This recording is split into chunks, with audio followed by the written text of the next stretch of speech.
Fuck, man. It's rolling. So how you been, man? What are you doing? How was work today? It was fucking Garbage? terrible. Fucking terrible. When is work not terrible, dude? I mean, it's good. Like, I enjoy the job. I guess it was just more one of those days I just didn't want to be there because it's Saturday. If that was a Tuesday, it would have been a great day. Yeah, dude. No one likes to work on their fucking weekends. Yeah. I mean, they have you all 5 fucking days of the week. They want your fucking weekends too. It's just like, trust me, if they could fucking make you work all 7 days of the week, they fucking would, dude. No hesitation. Mm-hmm. If they could, if they could fucking make you work for no pay, they would. Especially if you couldn't fight back. Oh my goodness. Yeah, or if they didn't have to pay you overtime and shit, they totally would. Yeah, if they man. had to pay you minimum wage, you'd be there forever to make a living wage out here, especially.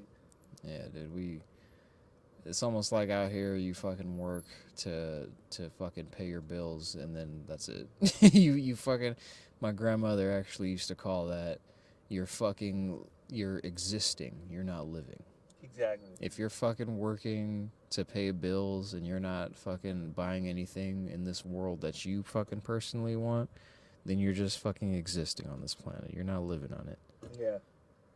I mean, it's a fucking weird thing too, because it's like, you know, you want to do what you want to do.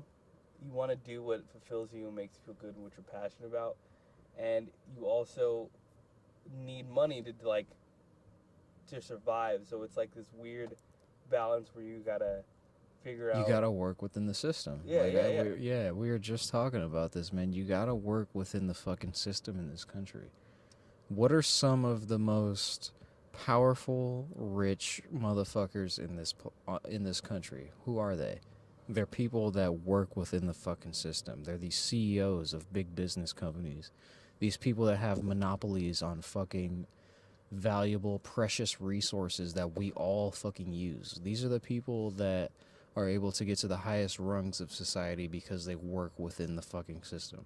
I don't give a fuck how rich or powerful you may get by illegal means. I don't give a fuck if you become a dictator. You will fucking lose to the system. Look at Pablo Escobar.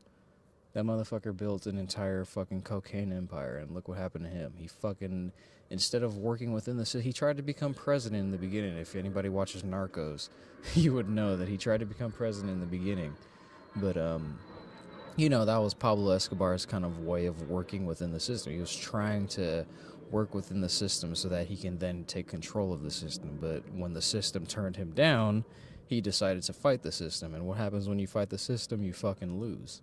I mean, the sooner people realize that, the better. Like, you can do a lot more damage in this country when it comes to getting the things you fucking want in society if you just play by the fucking rules. When you start to play by the fucking rules, you start to realize how fucking lawless it is within those rules. That's a good point, and I think that's how far you can fucking push people. How far you can really bend those fucking rules. You gotta be within those rules to fucking see those angles, to be able to work that sort of fucking thing. It's all based on personality, people.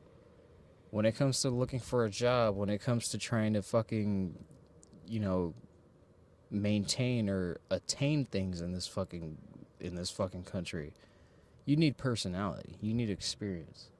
Whenever it comes to a job, people want to see a fucking person that knows how to solve problems, not someone that can just fucking regurgitate facts to you.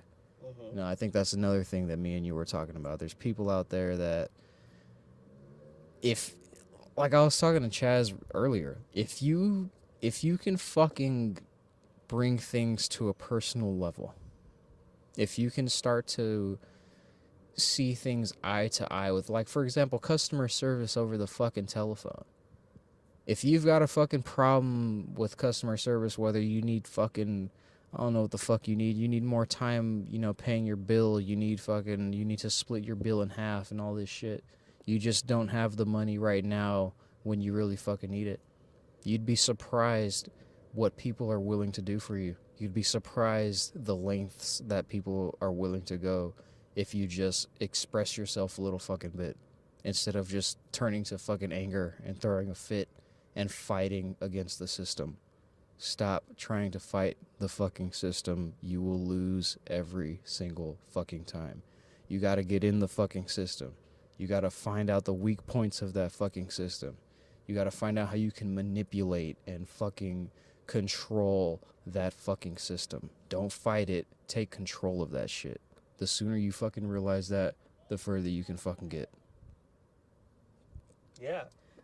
That what you just said is so perfect, and it reminds me of hella shit. It's like, I relate everything in life, like lessons in life, to two things. It's either music or comedy, right? So, right. I grew up fucking loving punk rock. Was my first like love of music, punk rock and hip hop. They're both. I love arguing this because they're both the exact same genre. Like they're the same. They came from the same place, and they're going through the same kind of evolution at different times, and it's kind of funny. But one of those things that punk rock taught me was that kind of like almost that anti-establishment mindset, but questioning things enough. But there was also like a sensibility to it, like they're one of my favorite punk bands is Lagwagon, and they have a song and they have a quote from a movie, and like the movie was before my era, but because I love this band and they love the movie because they're a bit older, they're like 15 years older than me, they put a quote from this movie in it, and it's this dude saying like, all right, if you're not a rebel at the age of 20, you got no heart, but if you haven't turned to the establishment by the age of 30, you got no fucking brains. Wow. Because there is That's those very stories powerful. of romance, of happy fairy tale ending of the rebel winning and stuff like that. Right. It's like, I think the older you get, the more you realize you have a purpose. Because I think some people are just like anti-establishment or anti-government or anti, like just like people that dig into conspiracy theories is because they're looking for an excuse for why they're not happy in a way. So if that's your goal, you're not going to get any fulfillment out of fighting the system. You're just using it as an excuse. But if you do something like what you're talking about, how you can like within the system, if you know you can bend the rules and you can get to where you want to go by being in the system and having more power and affecting more things, if you have a clear goal of what you're trying to do. If you're willing to fucking meet someone halfway on some shit, it can fucking take you places that you never even fucking imagined. I was just telling Chaz earlier that at one point I had fucking I owed the bank, one of my earliest banks when I was a little younger. I was like 19 fucking years old at the time. Didn't know what the fuck to do with money. Didn't understand the value of money whatsoever. I owed a bank about like $128. Now I was only making like fucking $10 an hour minimum wage at the time, so I didn't have any fucking wiggle room for any extra bills or unforeseen fucking expenses. So I owed this bank about, $128, $127, and I called them. I just gave them a call, like any other fucking customer or any other, any other citizen looking for a helping hand. I called them. I went through the motions. I fucking, I explained to them my situation. What am I going through? What are my personal like struggles and that I'm currently going through, and they told me time and time again, like, I'm sorry, sir, there's nothing I can do to help you. We've exhausted every single possible option that we can take on this matter. We are sorry, but we can't fucking help you.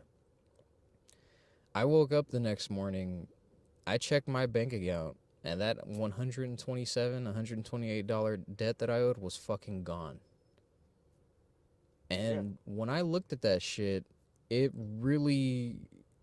it showed me that, like, look, if you fucking take the time to understand where these people are coming from, these customer service representatives who, let's be honest, they deal with some of the worst fucking people in this fucking country. There's people that call into customer service just to vent, just to fucking blow out the lines on some of these people. Like, it's insane. Like, I've watched YouTube videos on this shit of just people just getting into these heated fucking just relentless just fucking aggression toward this. It's just like, dude, you gotta understand where the fuck they're coming from. The person on the other end of the phone is not a robot. Right, like it's a fucking person.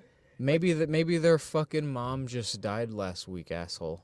Yeah, maybe their fucking brother just got put in fucking jail because they fucking strangled their sister. You know, like, you never fucking know, dude. Like, there's all people are in some of the craziest fucking mind states this country has ever seen at this point. And not even that, it could be more that definitely that happens, but even more common are just people who are just sick of dealing with old ladies who can't work shit or hear you, and just assholes who are just trying to take it out on you so they don't beat the shit out of them. Right, like they don't want to get a domestic violence case, so they're gonna take that rage out on the faceless, nameless person on the other end of that customer service line. So, and you know, they get tired of that, exactly. And they may like they're people, you know. So the sooner you can fucking understand that they come from that place. If you and if you can express that to them effectively, because it's not a cakewalk, okay? You can't just go to these people and go, I need this, I want this, and I fucking expect it. No, you have to, like I said, you have to relate. You have to get on a fucking level with these people. You have to relate to them personally. If you can meet them halfway and be like, look, I understand you probably deal with people like me all the fucking time. I'm sure you feel like, hey, if you're in this situation, maybe you should be thinking about what the fuck got you into this situation instead of coming to me with your fucking problems. I know you guys feel that way deep down. If you can express that to a fucking customer service representative or a fucking telemarketer, they'll fucking work with you. I mean, I'm living proof of that. And more than just that instance, I've had multiple instances of like, hey, I need a little bit more time paying this bill. Hey, do you think you can give me an extension on this? Hey, do you think that maybe I can pay a little bit at a time when it comes to this shit? You know, and these people fucking work with you. If they understand your sincerity, they will fucking respect it. Because like me and Chaz were just saying, they deal with assholes 24/7. People that aren't willing to compromise, people that are coming to them and just wanting what the fuck they want without any sort of concern for the person on the fucking other end. And you'd be surprised if you show some compassion to that person on the other end. Like we said, work within the fucking system. Yeah. Stop trying to fight the fucking system, because you will lose every single fucking time. Yeah, you got to get the emotion out of it. Like, a lot of people have that emotion in it, or they have other like reasons that they're not successful, so they're looking for a scapegoat. Not even successful, they're not happy, they're not this, so you look for a scapegoat. Oh, the reason why like I don't have the job I want is because of these conspiracies and the fucking Monsanto, whoever the fuck they want to blame for it. And then there's other things where it's just like if you get past that part of it and you get past like the emotional level, the other emotional part is like, I'm angry, I need someone to yell at. Like, hey, can you imagine being a person who's like, I overheard this dude at work the other day. Like, of course I don't want to give away where I work. Just a dude. Can I say that he's gay? I've never seen him fuck anyone, but he has all the signs that fucking lead to it. If it walks, talk it. If it fucking acts like it. And he's just talking because he's super flamboyant. Like, hey, like he's the one who has like girlfriends and shit. Like he's the guy in the rom-com that you think doesn't exist, that just hangs out with this chick after she got broken up with a girl, or broken up with some dude, and watches movies and like eats popcorn and like consoles her and shit. He's like that gay dude. He's just, hey, and like just you know, it's just all that kind of shit.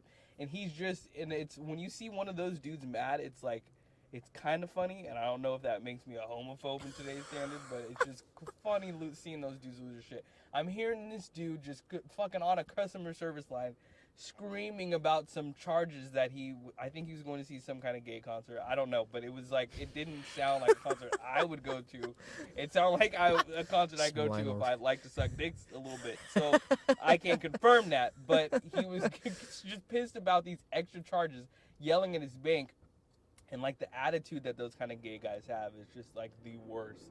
It's like, I don't know, they sound like White Valley girls, but like there's without the passive aggressiveness, it's just straight aggression. It's and the level of fucking entitlement within these people. Yeah. I mean, they just feel like they are fucking king shit of the castle, and that you should be fucking thankful that you even have the fucking honor of having spoken with them, let alone you should be fucking racing to do whatever the fuck they want you to do.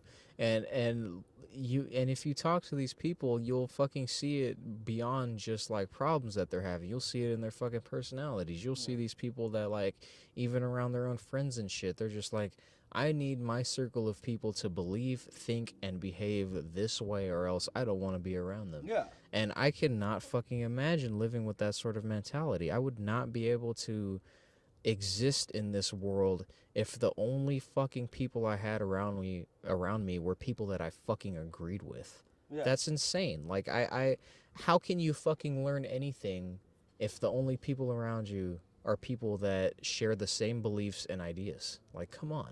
Yeah, and like that's one reason why people aren't as able to like, because when you walk that edge, it's like you'll hear a lot of people talk about like their parents, like, for instance, like my parents were some people say this is a joke and they've never heard it. Like, my parents literally said, like, there was Adam and Eve, not Adam and Steve. Like, they were those people, and they're great people, and they've since changed ways. But that's just an old school mentality. It's fine. Right. Progress is progress. That's why it's called progress. Every person gets a little bit more.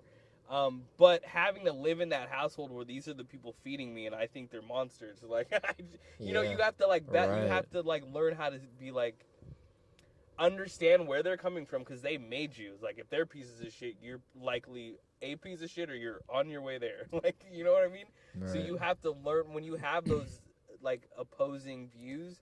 You that's a good thing, like, to have, like you're saying, like, have people that don't agree with you, because then you build up that ability to put your headspace in someone that you do not agree with their worldview, or their view on, not even their whole worldview, but their view on something, and you adapt that over time, and you can apply it to different situations, just like this customer service thing I'm saying. Right. It's like, that gay dude was like, oh my, these charges, I was told by who I talked to yesterday that these were going to be taken off. I was charged. So she's yelling at this lady like she's dumb. Right. Meanwhile, this bitch on the other side of the phone is like, I don't even know who you are. Exactly, like, I didn't dude. I didn't even put the charges on your bank.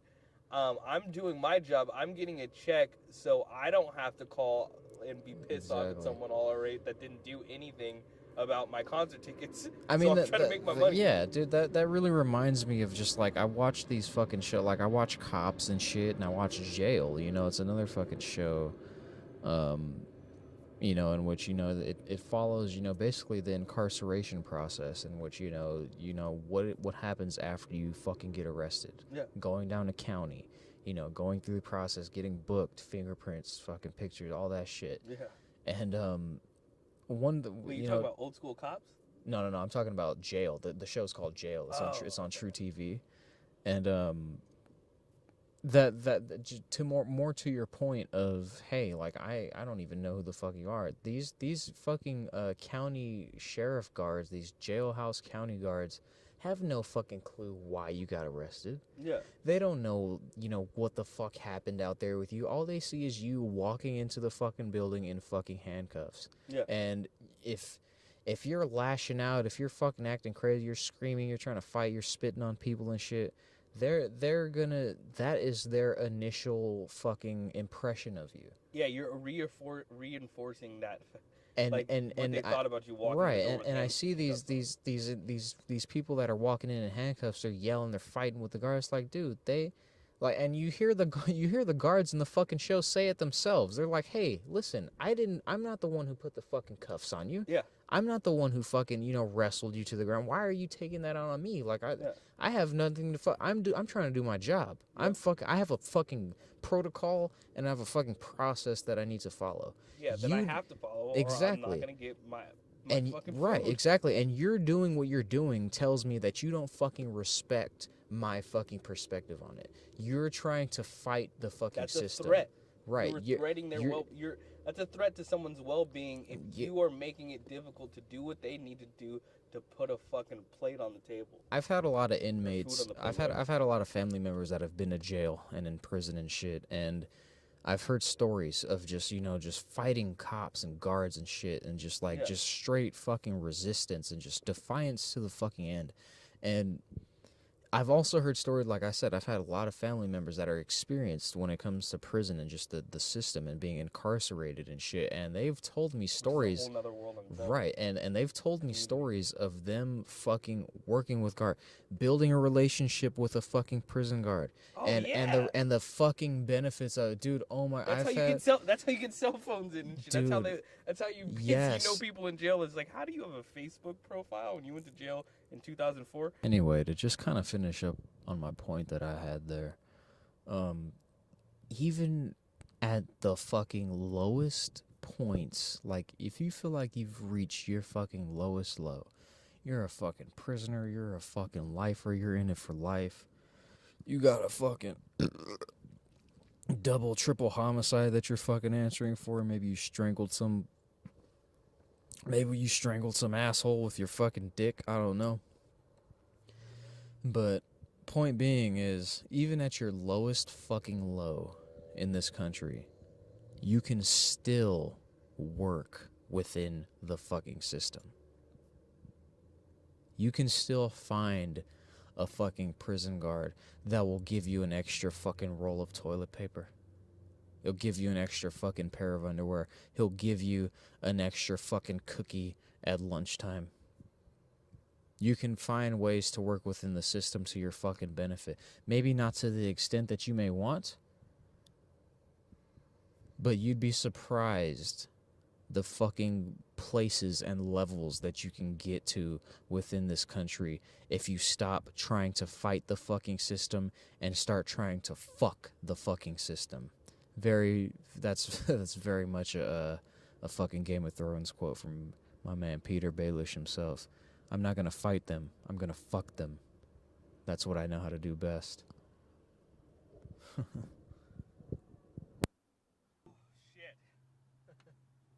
That was like a journey. I got some batteries just in case. I noticed it was on one. Nice. So I was trying to get like 2 cookies. Like the smallest amount of cookies I could get. Bathroom and came back with batteries and cookies all over. And I saw like I love when people who have jobs that I think are shitty, they do them well. It makes me feel like I should have less excuses. Like this dude was a loss provision dude at Target.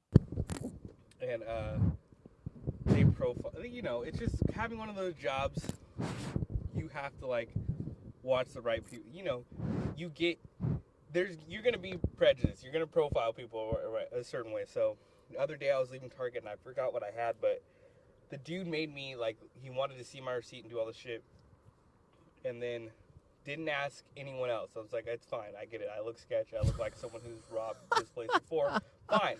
But you could at least have the decency to act like, find the couple behind you that looks innocent and ask them for their receipt too, so I don't know that you're just, like, singling him out. Yeah. Yeah.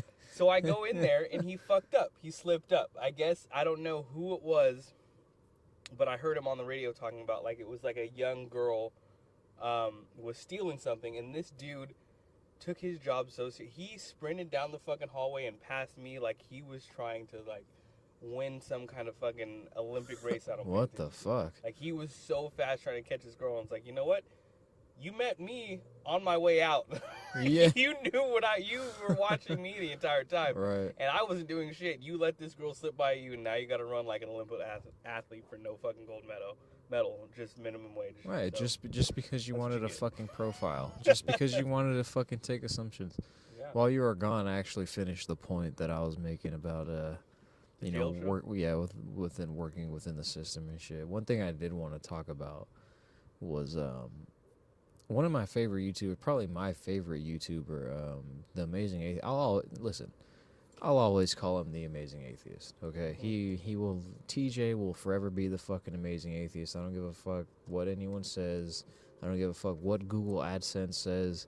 TJ will be the Amazing fucking Atheist until the end of time. But anyway, what is his name now? His name's just his full real name, TJ Kirk. Like he made a fucking Facebook profile or something on YouTube. You know, which sucks, you know, but it's not that big of a deal. I'm the type of person that really likes to hold on to aesthetics and cosmetics and shit like that.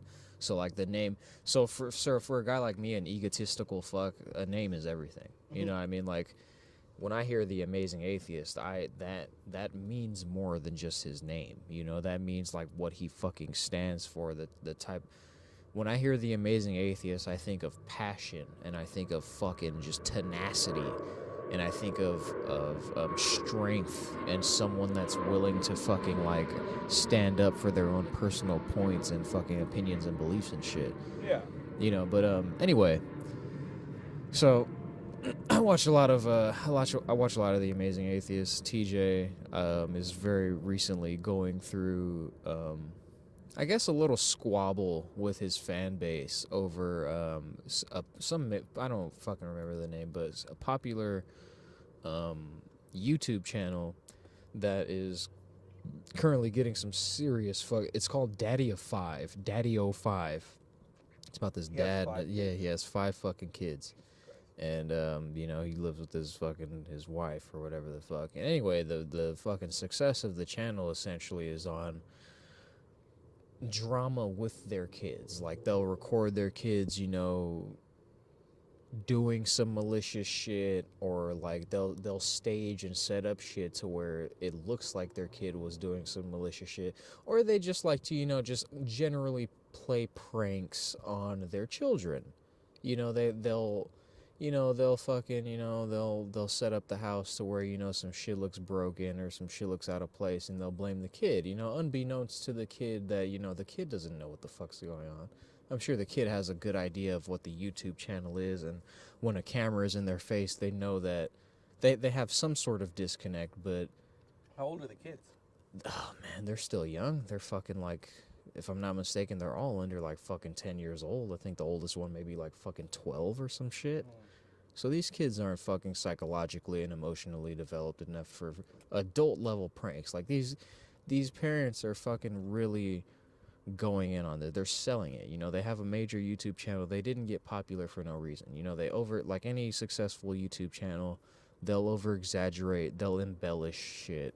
You know, they'll hem shit up for the camera. You know? And so this channel, DaddyOFive, they essentially have gotten, you know, extremely successful and extremely popular off of this format of, you know, playing pranks on their kids, or, you know, hemming up drama, or, you know, like getting into an argument with their kids, or, you know, punishing their kids, yelling at their kids. And, you know, it gets physical every now and then. It gets physical on this. Oh yeah, it gets physical on this channel. Like you know, the dad will fucking push the kids around if, you know, the kid's not fucking doing what the dad tells them to do, or whatever the fuck. You know, there's just, you know, there's physical contact. And TJ, you know, caught wind of this, you know, initially, from what I know, on the Drunken Peasants channel. The Drunken Peasants channel is where he initially gave his stance on it. He was like, look, I've looked a little bit into this, haven't really looked into it much, but I've seen what the fuck this channel is, and I don't really see it as child abuse that much. Yeah. You know, I don't see it as, you know, it's not fucking as bad as people are trying to play it off as. And in that very episode of the Drunken Peasants, he received some backlash for that statement. You know, people in the fucking chat section of that live stream episode of the Drunken Peasants were just, you know, really fucking taking the piss out of him for it. Yeah. And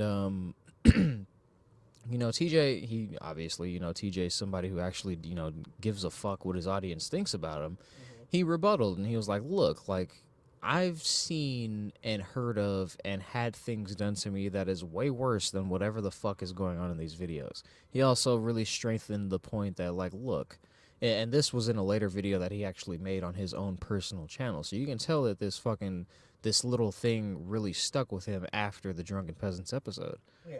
And he essentially said, like, look, you know, I had a dad that was kind of rough on me while I was growing up. He used to fuck around with me. He used to play pranks on me. He used to belittle me a little bit. He used to manipulate and use me and shit.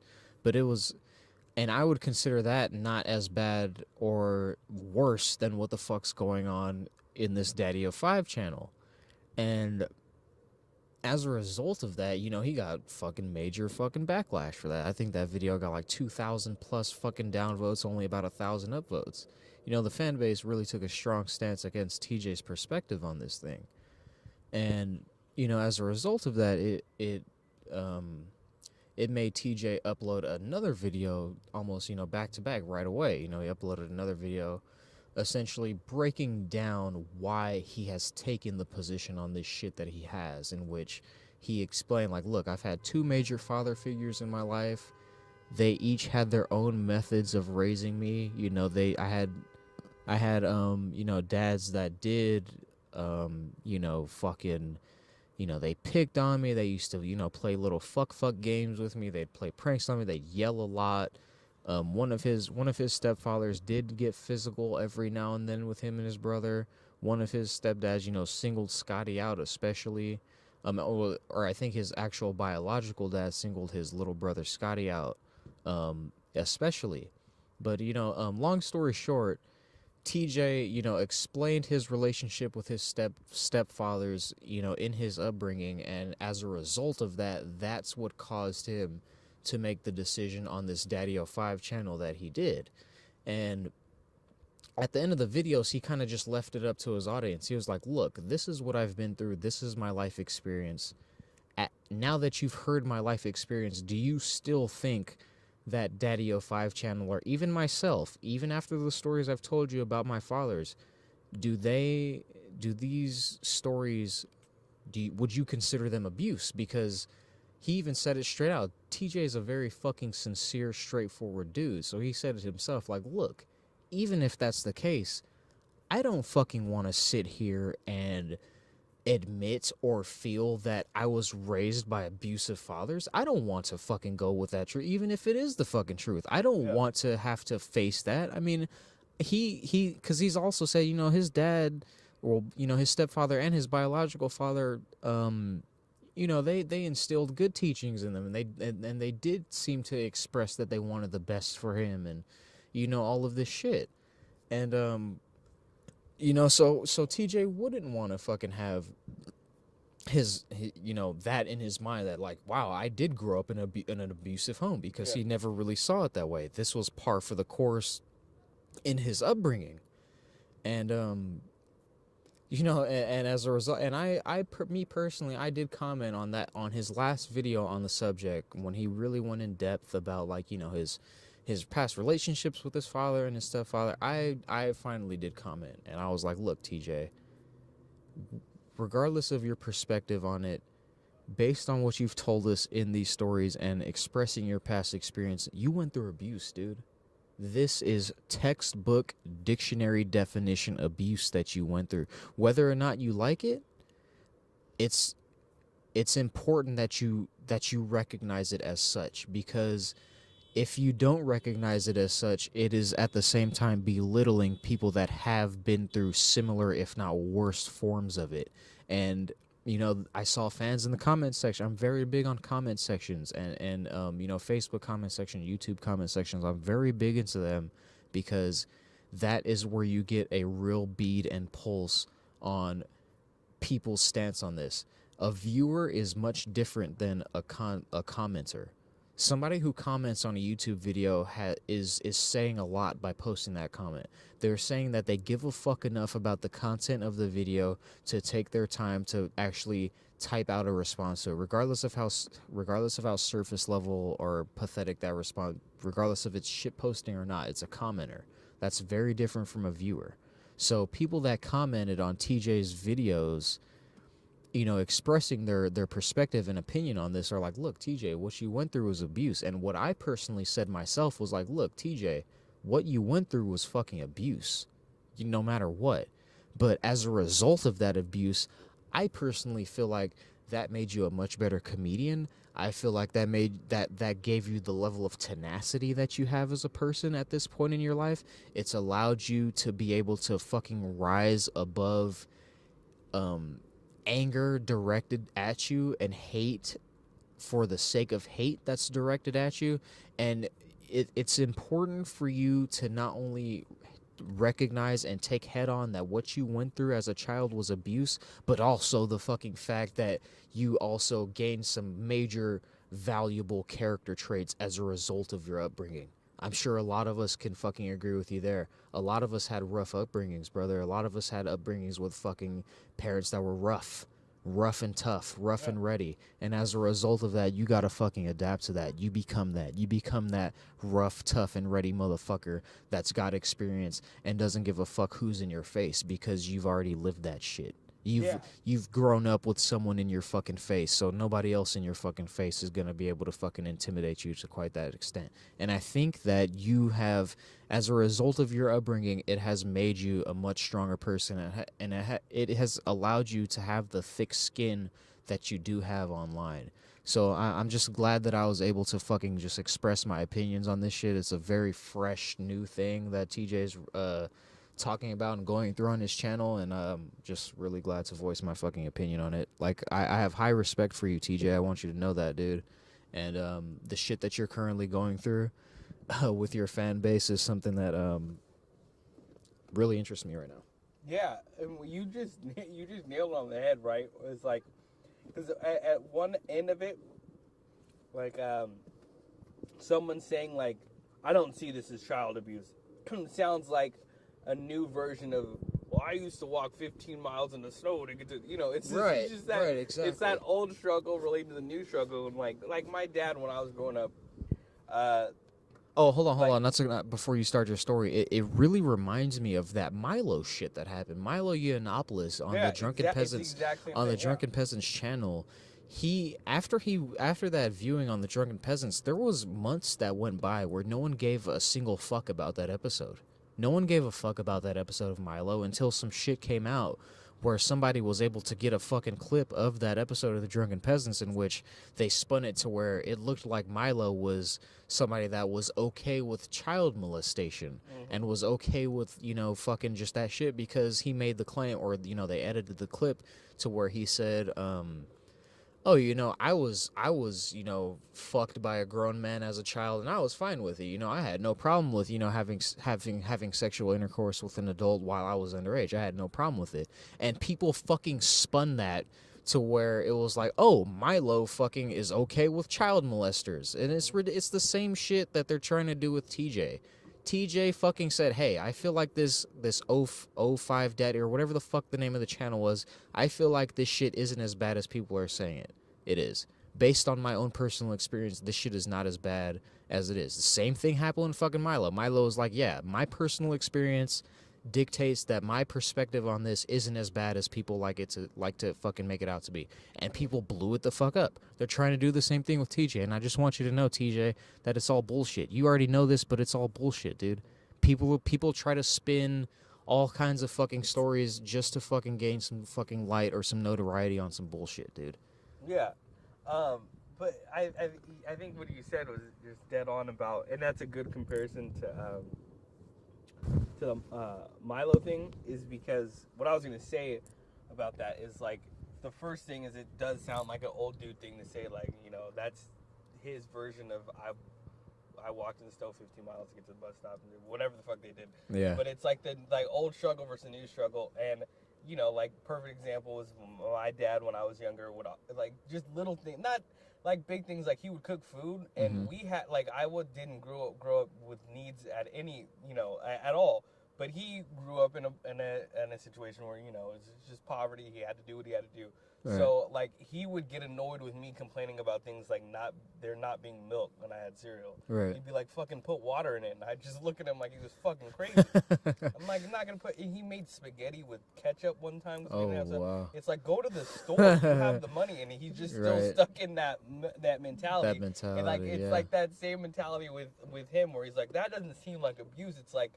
I'm not even gonna, I don't like even commenting on children, because it just, like, that's the thing that blows my mind, because I can't even think about having one. I just want to run away and not doing that shit. So I don't even like commenting on, like, what's going on with the kids and shit, but, like little ones. Is your mic on? Huh? Is your mic on? Yeah, it's on. It should Okay. be on. Cool. I can't hear you in my headphones. Check. Oh, shit. Check. Yeah, it's on. Okay, cool. Just making sure. But yeah, he would say stuff like that, and going back to, like, the whole, like, seeing what that channel's doing with their kids and stuff, and for him to compare to his own life, it's like maybe there's two things. It's like one thing is like things do progress, and then we do learn more as time goes what is affecting kids when they get older, like the traumatic events that you might not think are traumatic, that we actually learn, hey, you shouldn't do that to your kids, like you shouldn't hit your kids. Right. We know that now, but before it was like, yeah, you hit your kids so they do what you want. Right. And you learn, hey, well, it's not. So the same thing where things that he might have not considered abuse may be considered abuse now, and also that whole mentality of where he doesn't want, you don't want to face it. Like if you've built your whole, if you've overcame that kind of environment and you've grown to be something else, and you still, of course, are going to have love and respect for those people that made you who you are, it makes you feel a little different about it, and you don't want to think of it as abuse because you've overcome it. But then you see like people who come from cush lives, like you see how people in like I always hear like, you know, like in like comedy, you hear like these like kind of middle class, like liberal comedians who are talking about their therapists and all the things they're going through therapy, looking through their past, and like I found out through my therapist, like my dad neglected me, and like do all these kind of things. It's like because he didn't spend that extra hour having like a tea party with you or whatever. Right. It's like you find these little things because people have this void and they're trying to find that conflict in their past so they can then resolve it. And I think like some people who already grew up with that actual conflict that was pretty blatant, like learn to resolve it. And when you resolve things like that, you become at ease with it, and you see the positivity in what may have been a challenge or a journey or a struggle back in the day. But that now that you're in a point where you're made it out of it something better, Right. you kind of like almost glorify those kind of things. You hear a bunch of people like, you know, I'm really into musicians who talk about like missing kind of like the touring days and like the days where they're still touring, but like the struggle days in the van, and like people liking, you know, that the journey getting there. And that's when you come to like when you get to that destination and you see what you've become through all that fucking the trials and tribulations and bullshit that you went through. But that doesn't mean that it wasn't abuse. It just means that it like you that type of person found a way out of it. Another thing is just the one thing that you could say is like, you know, people learn more about childhood, like the mind in general and how like minds develop. And one thing that people tell you not to do if you're raising people is fucking lie to them. Like blurry that line between what's real and like, oh, like if you're like yelling at them and then it's like, oh, it's a surprise, it's a joke. Right. That confuses a kid. Yeah, my mom was very big on that shit. That's something that she really holds in fucking high regard when she talks about raising me and shit. Mm-hmm. She's just like, I may have done all kind of shit that most people would consider wrong when it comes to being a parent, but there's one fucking thing that I made sure I never did, which was fucking lie to you and your brother. She made sure she did not, like, she told me I fucking lay all my cards out on the fucking table. I show you my fucking mistakes. I show you my fucking successes.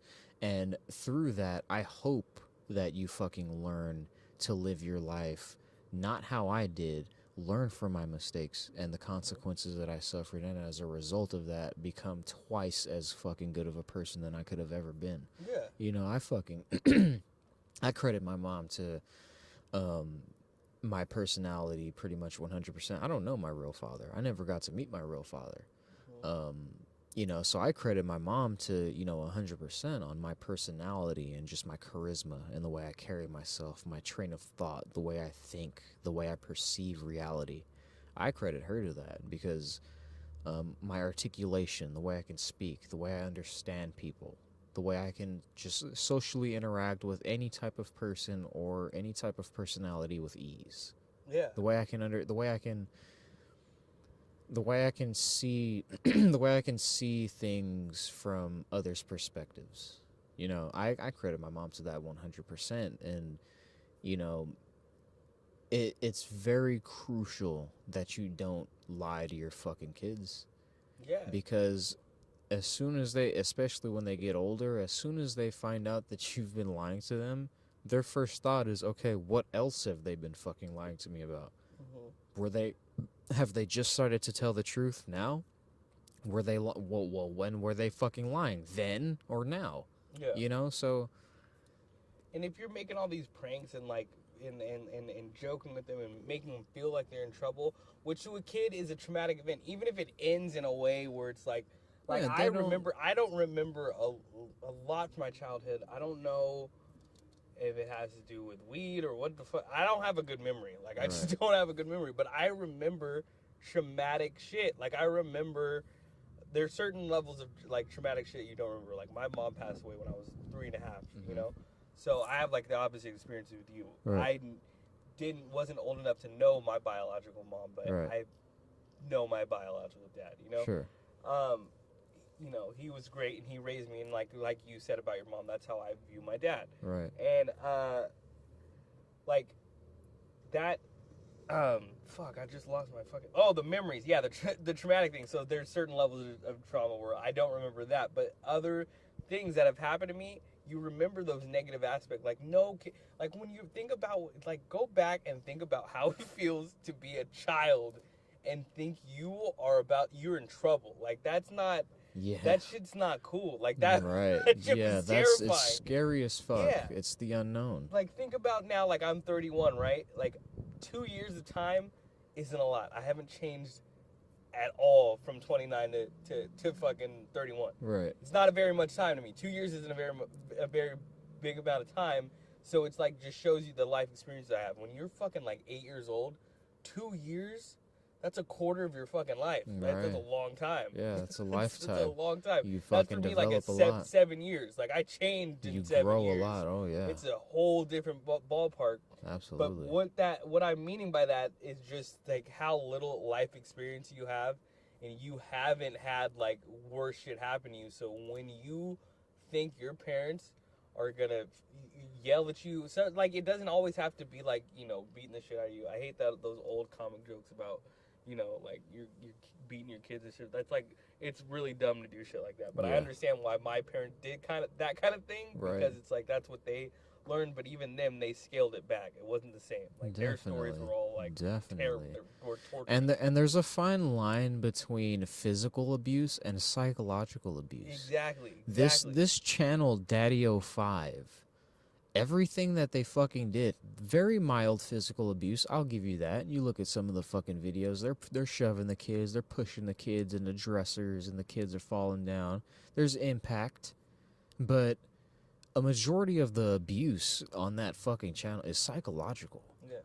The psychological fucking damage, the potential damage that you can do to a young mind when you instill responsibility on them to a level that they can't even fucking comprehend, where it's just like you tell them that they're in trouble over some shit that they don't have a full understanding of. They don't know the context. They don't fucking it can get to the point where the child actually fucking believes your little joke, where the child is seriously contemplating, holy shit, did I really do that? Did I do that and not remember doing it? Yeah, what is wrong with my me? Life because I'm going to die. Like, your parents being pissed at you is the worst shit ever. Exactly. Like, when you're fucking growing up, you want nothing more than to fucking make your parents happy. They're the only fucking people in your life. And we're talking early ages here. We're talking fucking 7, 8 years old, 7, 8, 9 years old, when you're just starting out in this fucking in your life. Those are the fucking adult figures in your life, your fucking parents. So when your parents are coming to you with fucking, you just take anger out of it. Just take anger and fucking yelling and screaming out of the argument. Out of the picture completely. What are you left with? You're left with parents that are showing negative, or are bringing negative energy around their children. And blurring the lines between, like, reality and jokes. And jokes. Yes, exactly. Your fucking kids don't have a strong handle on that line yet. They haven't been out in the world with fucking over exaggerations and shit like hyperbole and fucking just I still can't spell that word, so. yeah, dude, it's fucking mind-boggling. You can't instill that level of deception on such a young mind and think that it's okay. Now, I'm not trying to argue fucking hardcore against TJ's position here. I mean, if you look at what TJ said, he's already fucking conceded in the comment sections. Like I said, I read a lot of comment sections. TJ conceded every single point pretty much that he made in the video, he conceded in the comment section. He's like, look, over the course of the comment section of this video, I have looked at the points that a lot of my fans have presented and have conceded my point. I was wrong. You guys are right. What went on here was fucking textbook abuse, and I had the wrong perspective on it based on my own personal experience. He said that genuinely in the fucking comment section. And that's why that kind of anecdotal things can be used in the moment, but that's how using your own experience and your own emotion can be used against you, and it is used, and that can be, it is used against you. That's how, you get all these religious extremists, you get, especially in politics, it's like, that's how you get people fucking hating Donald Trump, and that's how you get people fucking hating everyone who's on the left, because they're playing on something that you're emotionally attacked to, that you use your anecdotal experience, you get too far in the moment and only see things from that perspective. And so it's like you got to back out of it a little bit, because there's everyone, that's how you know when people really want to get in their own ego, where they're like, people will see a video of a kid, someone pulling a prank on a kid, or like when I was fucking a kid and my dad saw me needing milk for my cereal. They're just like, what? Look at my struggle. My struggle was this much worse. It's like, it's all that kind of stuff. And then you get caught up in your own ego and your own emotion, that you forget that other people just have a different perspective. Exactly. They have a different struggle. They have a different perspective on reality. And dude, the internet and meme culture in general enables the shit out of it. To the earlier point you made on how people like to act on emotion and people don't like to fucking dig to the root of problems and fucking research the facts themselves. It's this fucking meme culture. It fucking baffles me that all it takes is a couple of tweets and a few fucking memes to stir up controversy. That was one of my most recent Facebook posts. It's insane.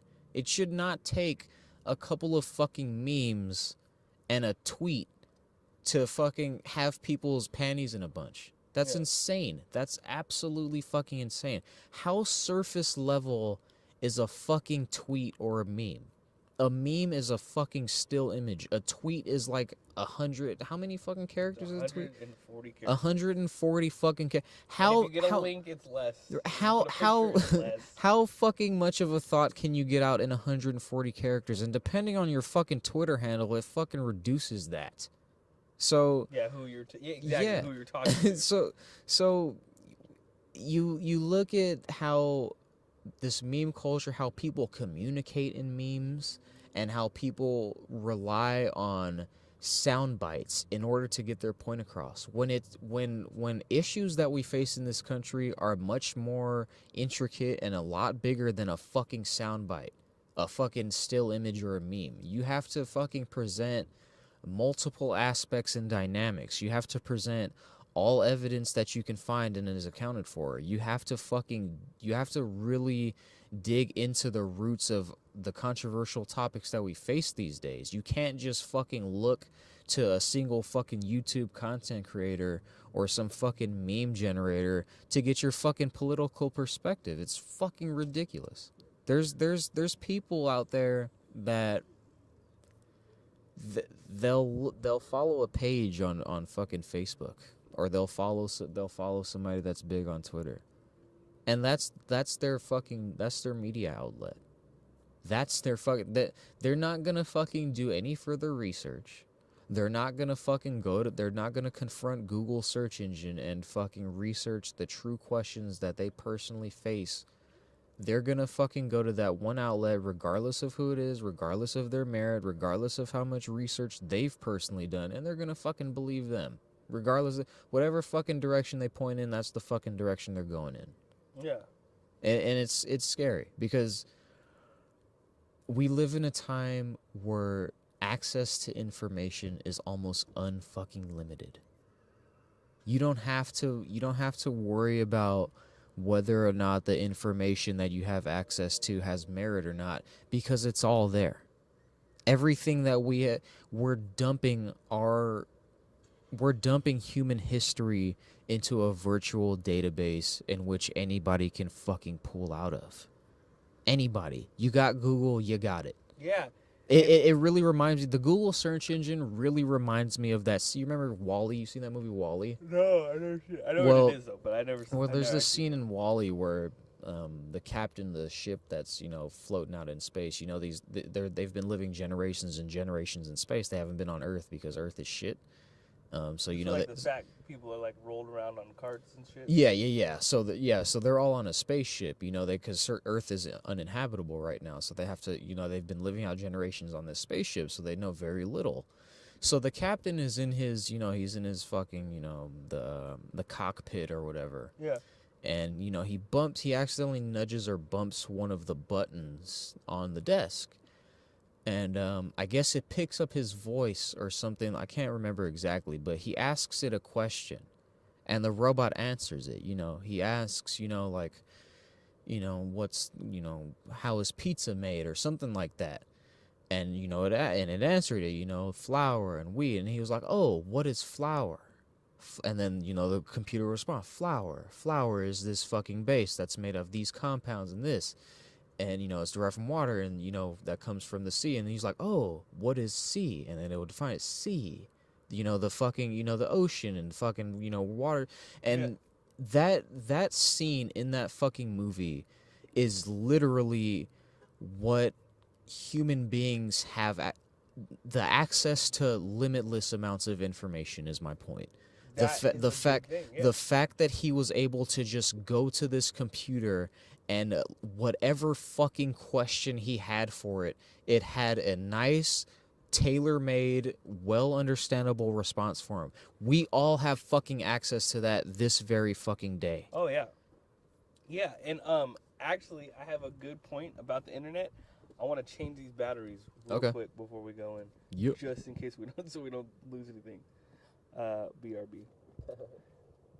Yeah, so with the internet, which we were talking about before we got to the break, and how you were talking about WALL-E and that endless access to information, it's like it fulfills a lot more than we kind of think it does, because it's like we're seeing things from our own perspective, and that goes on both sides. When you're older and you're seeing the new shit and you're like, and like you're just a grumpy old man, right? That walk hell long to get to. We don't care how long it takes to get to school. Like, we just don't.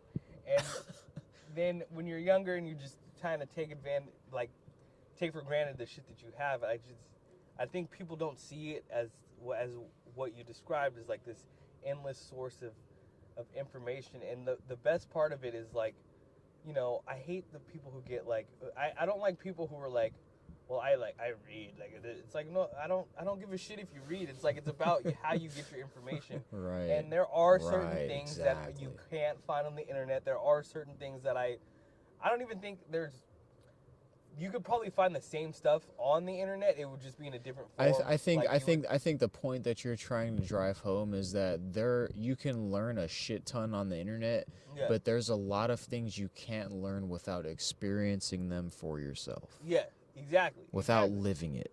Yeah, so exactly. It has to be like it has to be combined. It's like some people take the internet for granted and they have a lot of stuff that they're not accessing, but then some people are like, the internet's not real.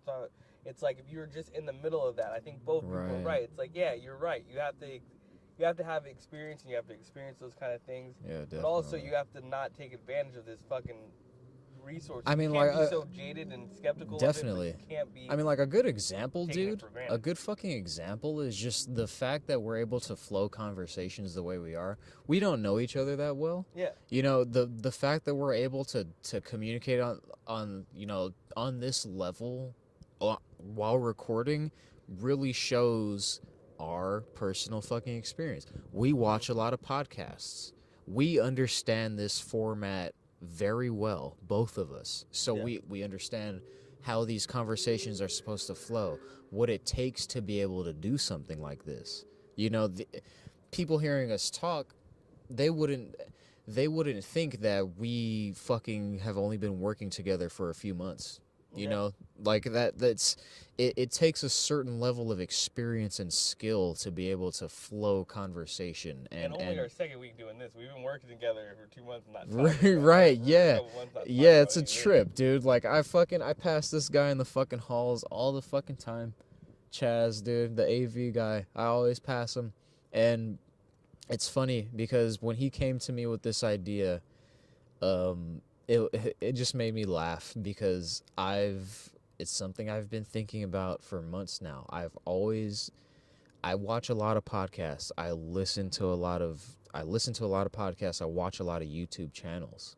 And through that, I've been eager. I've been eager to give this shit a try myself. It's inspiration watching them because I'm a people person. I know how to communicate. I'm very articulate. I know how to talk to people. I know how to carry a conversation. I have charisma. And as a result of that, when I see these fucking YouTube channels and when I see these and listen to these podcasts, I think, hey, dude, I can do that. Or at least I can try and do that. I know that I have shit that I can say. I know I have strong opinions and I know I can express them passionately and sincerely.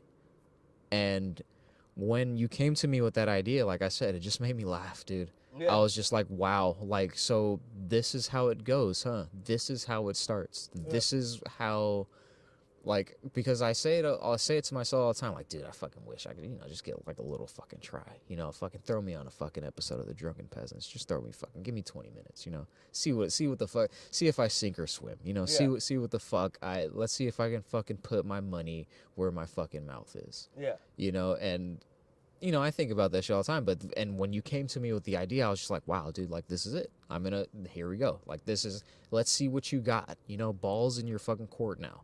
And so it was fucking exciting. Like I said, me and him passed each other in the hallways all the time. We didn't fucking really talk much. We'd exchange general fucking water cooler fucking workplace. Oh, you know, how's your day going, man? Oh, you know, pretty good. You know, pretty good. You know, just a rough one, long. Can't wait to get off. You know, go home, get some rest. You know, all that fucking surface level bullshit.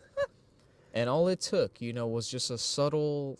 You know, he just came to me like, yeah, you know, it's funny too, because when you fucking first came to me, it's interesting the way you approached it, because you were just kind of like, hey, you know, like, what do you, like, what did you initially ask me? You asked me something like, hey, you know, do you like your job? You know, like, it almost came off like, hey, do you like what you're doing now? Do you want to be doing something fucking better? You know, like, that's kind of the vibe I got from it. It was just like, dude, it was totally that way. Like, the first initial question, like, hey, you know, you like working here and shit? That's what you asked. You were just like, hey, do you like working here? I was like, yeah, dude, it's cool. You know, fucking working inventory, you know, I was just counting all day and shit. And then the very next question was like, you ever thought about, you know, doing like a podcast? Like, I don't know, dude, those questions in tandem really gave off the fucking impression of just like, dude, fuck this job, dude. We can become something bigger than that. Yeah. You and me, we're going places. Like, that's just, I swear to God, that's why I laughed, because I got that vibe when you came to me, and I want to express that as well. This was Chaz's idea. Yeah. This podcast, the Yap Squad, this is Chaz's fucking brainchild. Like I said, when he came to me with the idea, I fucking was so fucking eager to jump on it, and now we've created this thing together. Yeah. And, you know, it's fucking awesome. And that's so funny. Like, I remember when I was talking to you about it, when I asked about the job, I guess it's like, I was that's my way of saying, like, you know, because when you work with people, you can spot people who have something outside of work. Like, I got a vibe from you that there was something more than you, more to you and more on your mind than I'm going to, come here, get this check, go home, waste my time, and then I felt like out of work you had like some kind of more aspiration to do. It doesn't have to be like, you know, anything. And then so with the podcasting, of course, one thing that, you know, stood out is like, you know, so I'm listening to podcasts all the time. Didn't have my headphones one day, which I usually do, but I have like, you know, the jackets that we get for work, you know, there's a pocket right on the chest so I can put my iPhone in there and the speaker's loud enough that I can still hear it, like when I'm going outside to smoke a cigarette or whatever, I can still hear it over everything even though I don't have headphones. So I'm walking around and, you know, Jacob's like, is that Joe Rogan? I was like, yeah. And I know, okay, Joe Rogan, for most people who are listening, it's like everyone listens to Joe Rogan, right? Right. But not, like, I'm sure a lot of people relate to this because he has, like a couple million on Twitter, a couple million on Instagram, Facebook, and YouTube and all that kind of shit, and whatever million downloads. But that's not a lot of people in the grand scheme. You're not going to see those people every day. That's like a minority. Yeah, exactly. Me and Chaz were really talking about that. Just the entire idea. You know, you hear about these huge podcasts and channels on YouTube. You know, InfoWars. You know, you got Joe Rogan Experience and shit. These people get millions and millions and millions of fucking downloads. They have millions of listeners and viewers monthly, yearly, and when it comes to your everyday life, the people around you, these people don't know who the fuck they are. You know, your close friends and family and relatives. Sure, I'm sure there's a lot of you out there that actually have like really like close friend circles, and all of you are in on it. All of you watch and listen to these podcasts and channels and shit. But that's not a majority of people.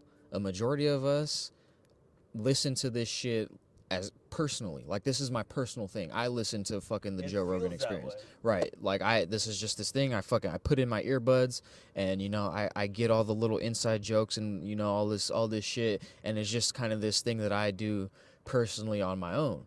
Yeah. And but when you find somebody that actually shares that interest with you, it takes it to a whole nother level. And the thing that's really different, you know, between, you know, me and Chaz and other different podcasts and shit, is the fact that not only we are big fans of podcasts, but we also had the desire to make one ourselves, which, you know, not many people do. A lot of people are content with just being fans of this shit. I was that for a long time. I was content with just being a fan. But the longer I started to watch these podcasts, the more familiar I got with them. And, you know, I'm somebody that's very interested in human beings and just human behavior and human interaction and nature. And when, you know, I started to just watch them more and more, I just, in the back of my mind and my subconscious, I was like, dude, I can fucking try that.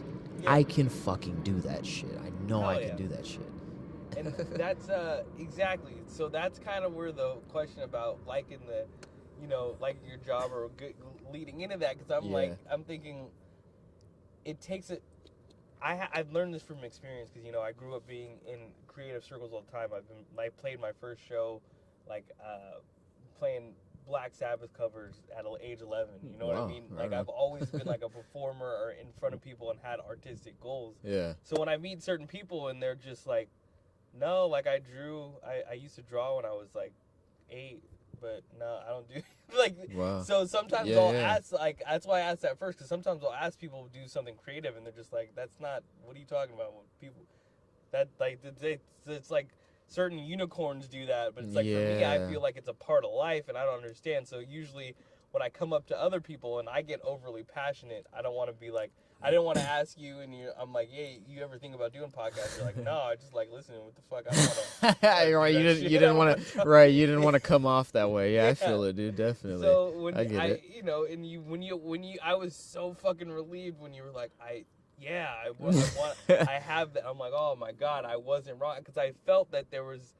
you know, there has to be something there for you to be so into this. Right, exactly. You know? Because, and I figure you get that impression and idea from me, because when I found out that you watched Joe Rogan and other podcasts and shit, I was very eager to tell you about the ones that I watch and like some of my opinions on some of the guests that have been on Joe Rogan. And we talked a little bit about Sam Harris and, you know, Jordan Peterson and, you know, kind of that shit. You know, I'm sure that gave you sort of an idea like, maybe he's a little bit more into that shit than just viewing them. Yeah, Yeah, and you know? wasn't it a funny coincidence when you first told me? Wasn't one of the dudes on Joe Rogan right after? One of the dudes you introduced me to. Who was that? It was during this week where it was the same week they had the dude Colin from Kind of Funny. Kind of Funny and all that kind of shit. There was someone else who was on it. Who's on Joe Rogan? Like I have to. TJ? Yeah. TJ Kirk? Yeah. Yeah. Oh man. He was on right after, and I was like, I fucking like this dude. What? Right. And it was like 2 days after you told me about that podcast. You know? Yeah, dude. I mean, it's like I said, dude. Especially in my personal life, it's not common to run into people like I have family. People that are on the internet regularly and watch a shit ton of content and shit on YouTube. They still don't fucking know or watch the same shit that I watch. Because I see the numbers. I'm like, okay, there's a shit ton of people watching this shit, but no one I know in real life is really watching. Is this still an obscure thing? There's this gray area. People. There's a lot of people that have been on the internet from the beginning, and they recognize the size and strength of it, but they still have this subconscious thing in the back of their mind, hey, are we really as big or as powerful as we think we are? And to answer that fucking question, yes, we are. Just look at the numbers, guys. We have the views. We have the fucking unique IPs. We have the listeners. We have all of the control of the fucking media. The internet is absolute fucking king. Okay? Don't ever fucking think otherwise. Don't let old media downplay the fucking power of the internet. When's the last time you got any information? When's the last time you got information? I'm laughing really hard right now because I can't.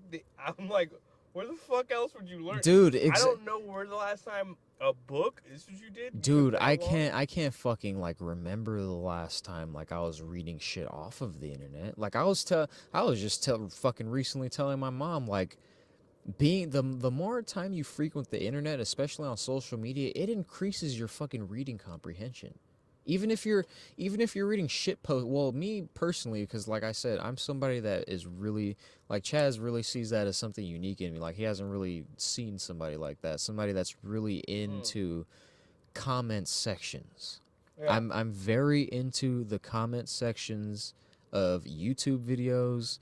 I'm very into just the comment sections of Facebook memes, Twitter memes.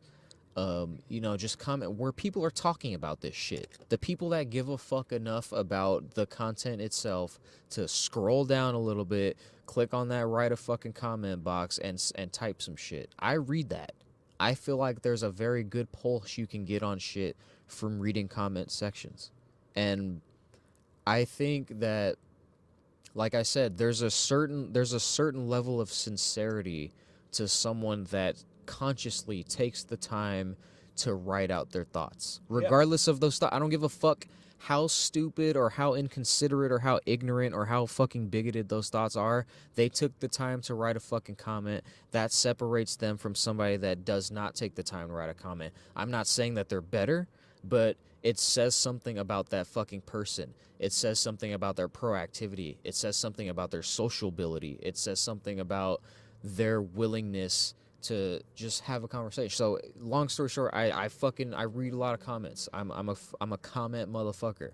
And so I see comments of people that, they say the same shit. Hey, I've been watching this shit for years, and I have no one really in my day-to-day life to talk to about this shit. I have to come here to talk to people about it. Yeah, that makes a lot of sense, and that's something that's a huge thing about the internet. I was just laughing and think about I can't remember the last time I got any information anywhere from the internet. That's where I don't even mean just if I want to look something up and go on a fucking Wikipedia / Reddit fucking wormhole. I'm talking about just daily news, things that happen, like just crime. I live in Richmond, and I heard about a murder that happened around two different murders. That shout out to fucking Richmond, California. Fucking, I can't stand that shit. But two murders in a 5-block vicinity in my neighborhood, I've learned from Twitter. Like, I didn't know from No from shit. TV or going Right. anywhere else. It's like, you know, the Twitter feed is like constantly updating little pieces of the story, and you don't have to wait for the fucking news at 7:30 on TV. Yeah. You don't have to wait the next day to get the newspaper.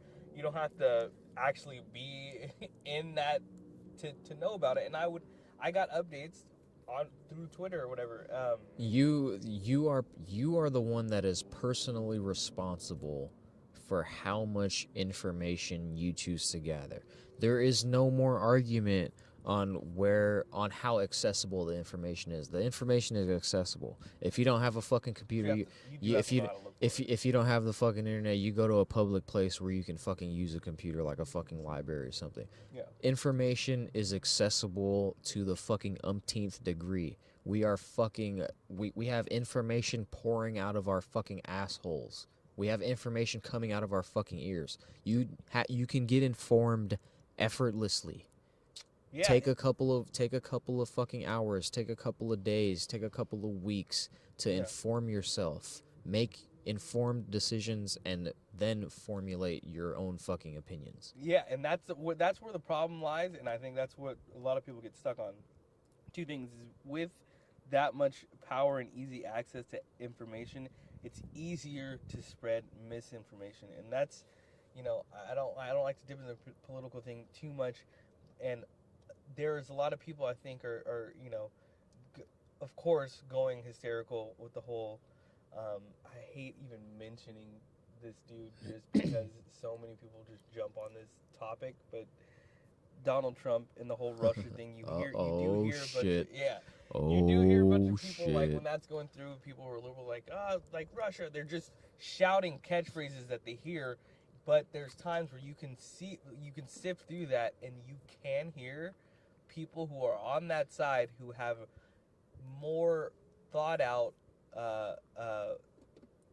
Arguments. more persuasive arguments to why there's a problem with Donald Trump and Russia. And one of the things that people were talking about was the spreading of misinformation.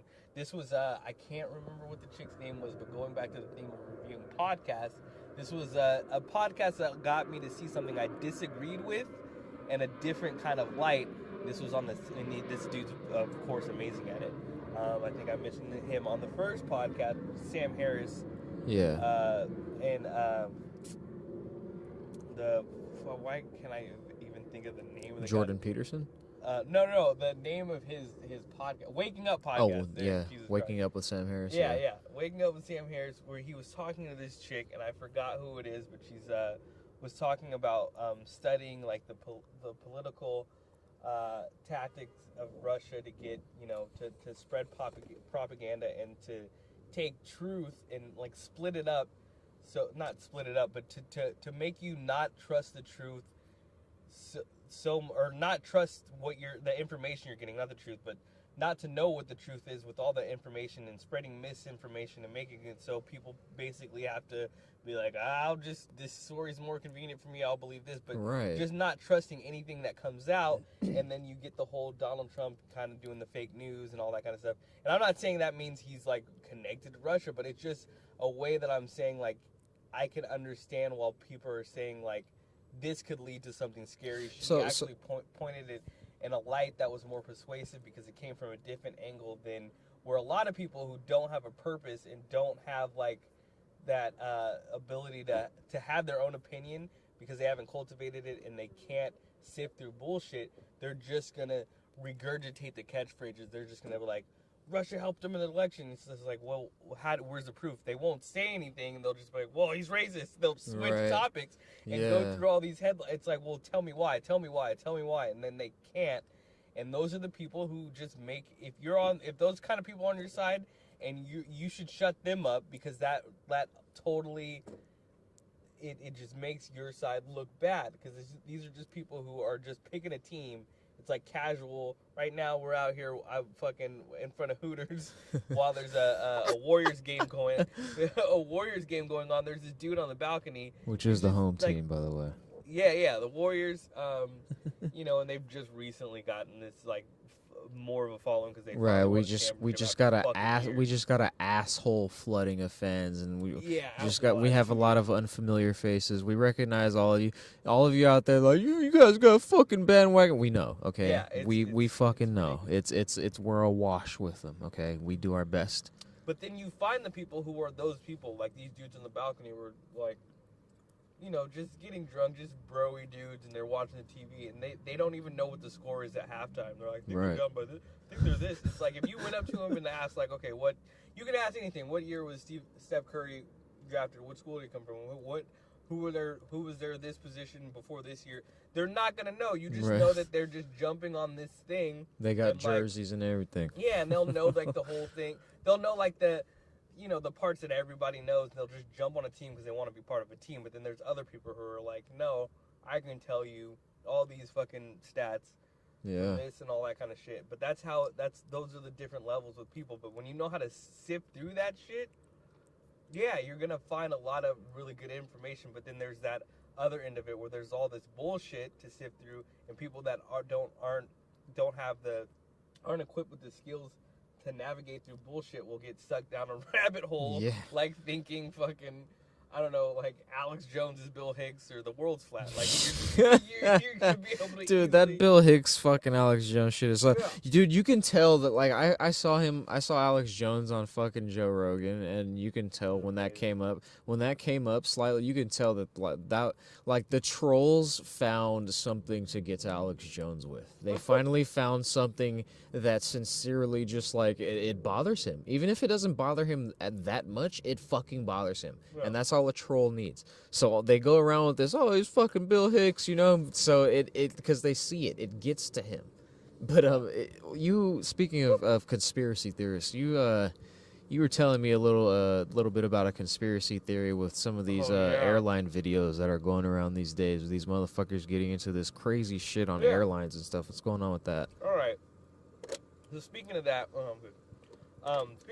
like being on the internet and being able to go through all this bullshit, or like have to sift through that bullshit, and you can get dragged into some bullshit like, you know, Bill Hicks being Alex Jones or the world being flat, which you know were started by some fucking trolls. Right. But someone who didn't know how to sift through bullshit, read on the internet with words, subtle things like, you know, like satire or like people who get fake news sites who are supposed to be satirical confused with real news. Like, you're going to get certain things that are kind of lost in translation on the internet. And that's what I think happens with a lot of conspiracies, like people who don't believe the fucking world is, you know, people who think the world's flat and like the edge is in Alaska and all these government people are meeting there with lizards to do, like, all that kind of shit. You can be convinced of that. And that's what kind of ruins, like, what, like, real conspiracy theories. Because I do have a conspiracy theory about the airline shit.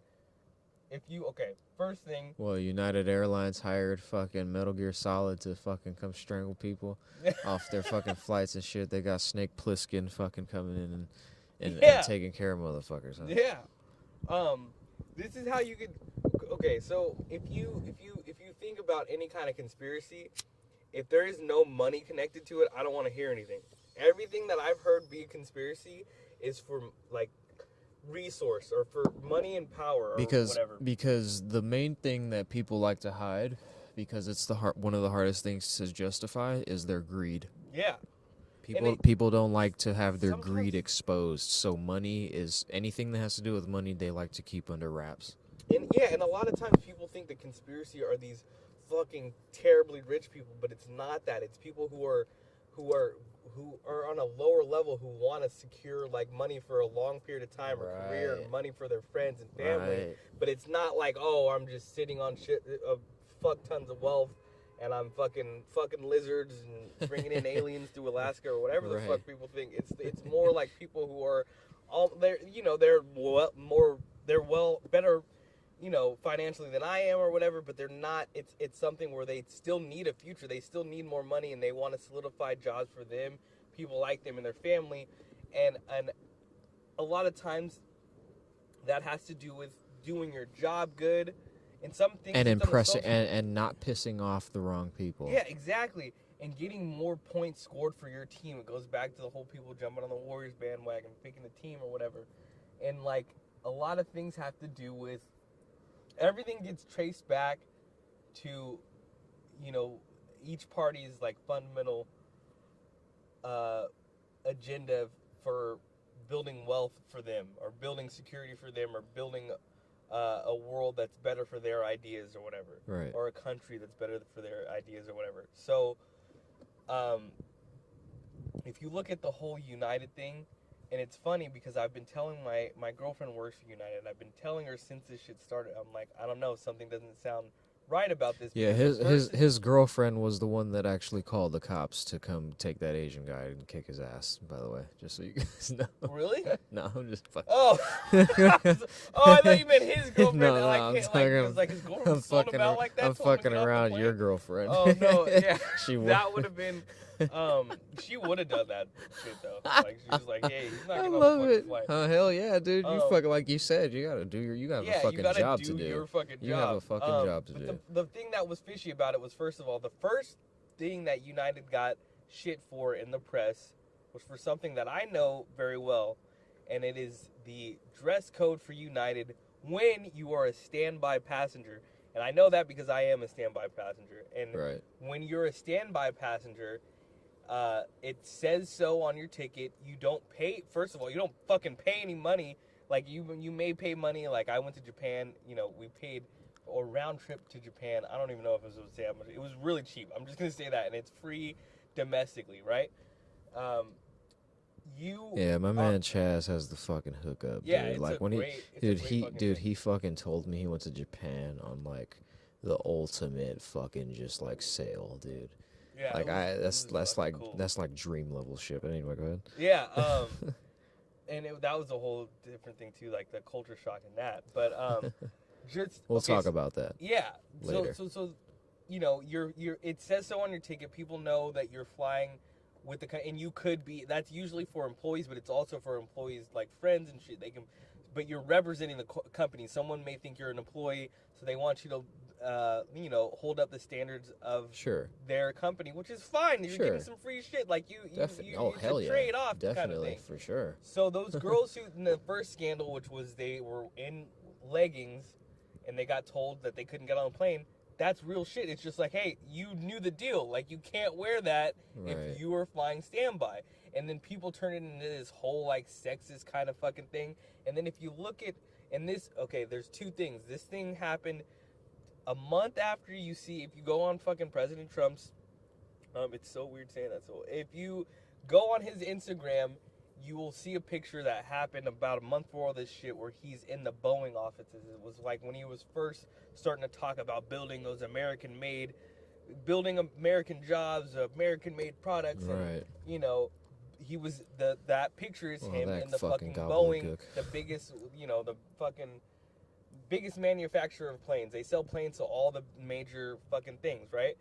And who are their fucking, their number one customer of all time is United, and right behind them is Delta. And if you ever so curiously, the next company that got targeted in the press was Delta. Delta has a new fucking issue with flying and them kicking someone off a flight. But anyway, this whole first United thing was a bunch of bullshit and a misunderstanding and something taken out of context.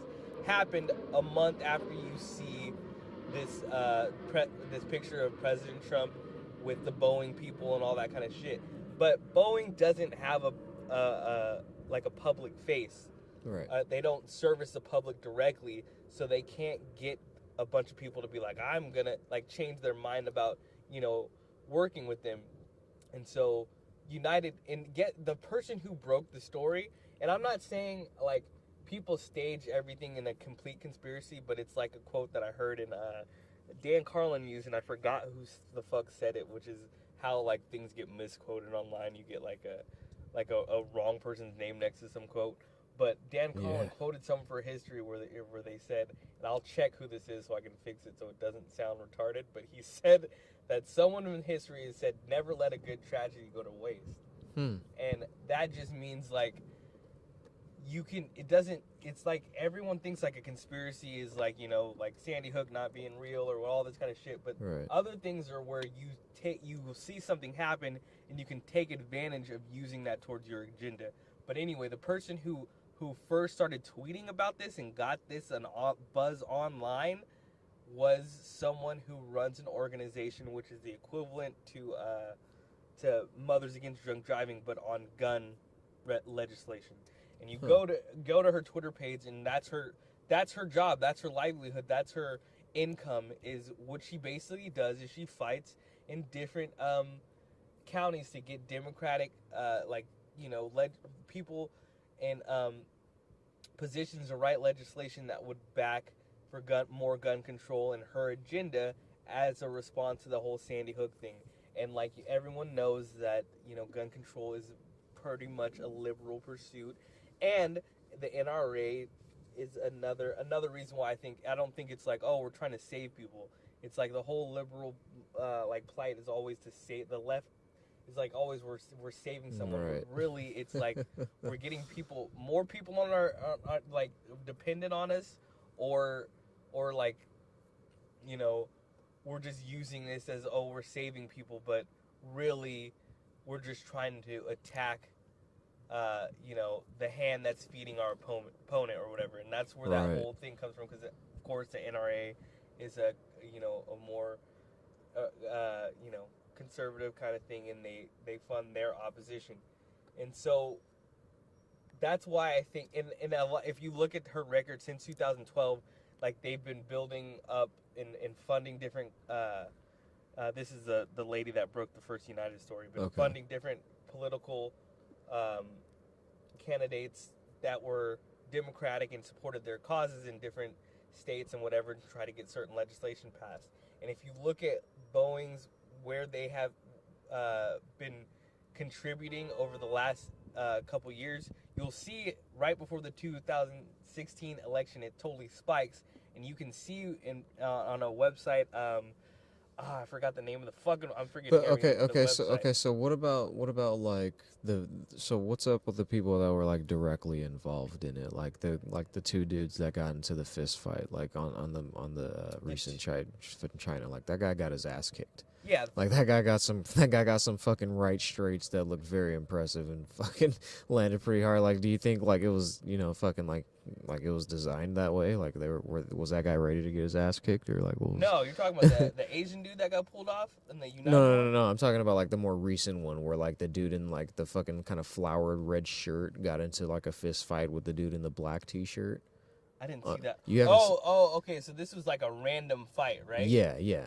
Well, see, I haven't got any information on that one yet, so I don't really know. But for the first one, the thing that makes it the first one I explained how like they're on buddy passes, and it was broken by the story who had a political agenda to attack a company who supports someone who funds their competitors, right? It was a Democratic kind of organization that she is founded and she makes her livelihood from. Yeah. About like getting anti-gun shit, and she's attacking this company that funds Republican candidates who pretty much oppose her and her bills, right? So in the that was the first like leggings and all that kind of shit one. And the second one, I mean, I gotta look at who started, like where that was, first like broke on the internet. Yeah. But if you really pay attention to it, is first of all, the people who were pulling that dude off the plane, the Asian doctor or whatever, don't work for United. Like, it's just when someone isn't complying on, that's a separate like security guard, right? You know what I mean? It has they're not, and then all these people are outraged and shit. But do you think it's more like they're capitalizing on an unfortunate event as a result? It's not a staged event. Okay. They're just seeing something happen. But the fact I that can get behind that. The fact that it's so prominent in the media, that is the part where they're like, let's stay, because you wouldn't even hear that story. I'm sure. Crazier. I'm sure that, like, and there was a fucking Burger King today where some crackhead came and shit on the counters and shot everyone. I don't know. Some kind of crazy shit happened that we're not going to hear about because there's no political agenda to get that to get that story out there. Yeah, like, but there's people who study like SEO and like fucking social media, it's not easy to make a fucking video go viral like that. I don't Right. care. Like, yeah, this bitch had a verified Twitter or whatever, but she runs some organization that's like just trying to get rid of no one gives a fuck about this bitch until it matters. And like, Right. you know, it took some work to get those two stories like, hey, everybody pay attention to this. And it also helps that some people wear their kind of like their you know, liberal sensibilities on their sleeve to show how they're a better person than people. So everyone wants to be outraged when they see some kind of injustice to show, you know, virtue signaling or whatever. But it also has to do with there has to be some effort putting into getting that into the consciousness of the fucking internet, which is basically like a TV now. And it still programs. People are like, I don't watch TV. It's like, well, if you go on the internet, it's the same fucking thing now. So don't tell me you don't watch TV. It's the same thing. You're still being brainwashed from it if you're not doing it carefully. And yeah, so it's just like that. That is the part that I'm saying is like, there could be a political motive behind, and there could be a kind of a conspiracy behind. Like this is making companies that are funding people who are opposed to what we believe. So let's make their company look a little bad. We can like kind of milk this opportunity that's already happened. They cannot let that tragedy go to waste. Like Christ. You know. So what a dark philosophy to apply and live by. I mean, dude, fuck, man. People, especially in this internet age, people are willing to fucking capitalize on any sort of fucking disaster or tragedy or devastation that happens. People are racing fucking at top fucking speed to be the first one to find their own fucking spin on it. Oh, this fucking, this objectifies women this way. Yep. Oh, this singles out this race that way. Oh, this fucking victimizes that religion in that way. Oh, this, that, and the other. Everybody's too busy trying to point fucking fingers. Like another fucking Facebook status that I think I posted today or yesterday was like, when you're too fucking busy pointing your fucking fingers around at other people and at other things for your problems, what the fuck do you do once your arm gets tired? Do you fucking raise the other one and start using the fucking other one? Or do you actually fucking get your ass up and fucking try and change and do something about it? Yeah. And it's fucking annoying. People would rather, instead of be fucking faced with adversity and fucking challenged, they would rather be followers and fucking just capitulate and fucking just, fear going outside of the norm and going against the status quo, or fucking just disagreeing with somebody. Mm-hmm. Like, you can't even fucking disagree with someone anymore these days. If you fucking disagree with someone, you're attacking them personally. Yeah. Like, are you fucking... Whatever happened to just being a fucking adult? Whatever happened to just being able to be like, hey, I don't fucking agree with your opinion on that, and being able to walk away without that affecting you emotionally? Yeah. Maybe even taking some fucking... Maybe even learning a thing or two from each other. Instead of... Like, people need to stop fucking going into debates and going into conversations with the intent of changing someone's mind. You're not going to change anyone's fucking mind. You should be going into conversations and debates with the intent of instilling what you've learned into someone. Yeah. Expressing to someone, this is what I have experienced, this is what I have witnessed, this is what I have seen, and this is what I have learned as a result of that. Mm-hmm. Not you should believe this because of this, or you believing this is wrong because of this, that, or the other. No. Listen to each other. Educate one another. Even if you don't fucking agree, you can still learn. Like, there's this major fucking thing going on right now, especially with the community that I'm quasi a part of. This kind of anti-SJW community. Like I said, The Amazing Atheist is probably my favorite channel on the internet. There's infighting going on, in which our community, our tight-knit fucking community that we all love so much, and we're all we all don't comment, but we're always watching. All of us, there's infighting going on, and a lot of you motherfuckers out there are starting to become just as extreme, just as ignorant, and just as fucking bigoted as the people you claim to fucking hate. No. These fucking SJWs out there that you claim to hate so fucking much follow this same code of, I'm not fucking gonna listen to the opposing opinion and I'm just gonna fucking write them off with this, that, or the other fucking label instead of actually taking the time to listen to an alternate perspective, whether you fucking agree with it or not. How about you grow the fuck up and listen to an alternate perspective or two? How about you fill your head with some thoughts that you may not agree with? Let them fucking swirl around in there for a minute or two. See what happens.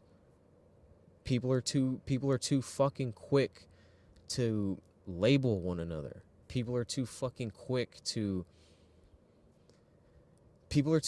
dismiss one another on the basis of you don't see it the way I do, therefore you can't be right in any sort of way because you haven't seen it from my point of view that I personally feel is true. But at the same time, you haven't taken the time to fucking look at their point of view on whether or not there's any merit or truth to it. So, if I were to say anything to you guys, my fellow fucking shit posters, my fellow fucking just YouTube viewers, take the time to listen to fucking arguments. Stop dismissing. You guys are getting way too fucking extreme. This anti SJW rhetoric is going off the fucking rails, and I've seen some of the content creators have shed light on it. Chris Ray Gunn is a big one. He's somebody that's understood. Like, look, you guys claim to hate ignorance and bigoted trains of thought, and yet you guys sit here in your own little fucking hug box and your own little fucking echo chamber. And just, fucking like, oh, yeah, you're fucking right, aren't you? We're all fucking right. We're so much better than them, aren't we, guys? And it's just like, dude, have you fucking forgotten, like, how we all fucking came together? We all came together on the basis of trying to have rational fucking discourse and confronting ideas that we don't agree with head fucking on and being like, you know what? I'm going into this fucking conversation and I fucking know that neither of us are gonna fucking change each other's minds. I know that from the start. We haven't even fucking talked. We haven't even shook hands yet. I know that already. So with that fact, how are you gonna go forward in that conversation? What is what benefit can you get out of a conversation with someone that you already know you don't agree with? The sooner you start to fucking think that way when it comes to any sort of conflict in general, whether it's shit that's going on now or shit that's going to go on in the future, the sooner you start to fucking listen to the other side, the sooner you can start to build a case against that. Whatever the fuck they're talking about, you debunk it. You fucking take the time to listen to what they said. You find out where those fucking thoughts come from. You find out the origins of their trains of thought, and you fucking exploit that, and you fucking destroy it. That's how you fucking do it. Exactly. And to understand the other side or an enemy in any kind of way, the best way to understand like an enemy is to become that. There's all kinds of quotes that I won't butcher about that, and it's just like, who knows their weaknesses better than themselves? So you have to see something from their perspective to understand what a possible weakness could be, and also you have to look at things more realistically. You have to think about this, because a lot of people want to demonize someone else and just paint the others, or in any group when there's an other, you want to paint them as being like just something bad. Like a lot of people accuse the SJW kind of people of just being, they're just virtue signaling, they're just doing they're like just painting them in a total negative way, like they're just fucking morons that aren't paying attention to facts. Sure. Which, it can come off that way when you're looking at it from especially when you're looking at the most extreme versions of that. Is that YouTube content creators have that fucking habit. I understand you guys want juicy fucking content that's gonna get clicks. I get that. But if you get in the habit of looking at some of these motherfuckers that are just on the extreme side of that, and people, like I said, people that aren't willing to come have that fucking conversation, people that aren't willing to come down from their fucking ignorant pillars and go, hey, do you have a minute to fill me in on your thoughts on this? Yeah, we don't agree. It's like me walking around, in certain places where I, have to deal with the worst stereotypes of what black culture is. It's right. Like, if I had to be me judged too. on the worst, okay. Let's just get this out of the way. Me and Chad, you guys will see us on video soon.